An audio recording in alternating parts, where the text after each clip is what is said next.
Hey hello ఏంటి అలా తినేస్తున్నాను అనుకుంటున్నారా? Indian style chicken pasta. First chicken fry చేశాను, అదే చాలా యమ్మీగా ఉంది. తర్వాత సేమ్ ప్యాన్లో ఎగ్స్ వేసి స్క్రాంబుల్డ్ ఎగ్స్ లాగా చేశాను. ఇప్పుడు చికెన్లో బోన్స్ అన్ని తీసేసి స్మాల్ పీసెస్గా చేశాను.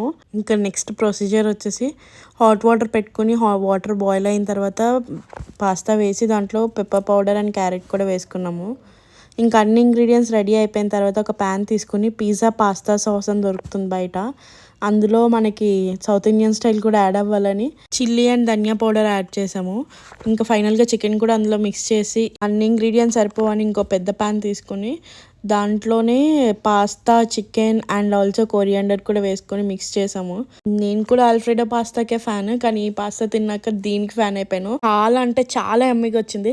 ఇంత టేస్ట్ ఇది నవ్వు వర్షు కూడా తినాలని వాళ్ళకి కూడా బాక్స్ ప్యాక్ చేసి తీసుకుని వెళ్ళాము. వాళ్ళకి కూడా చాలా నచ్చేసింది. ఈ వీడియో కనుక మీకు నచ్చినట్లయితే ప్లీజ్ లైక్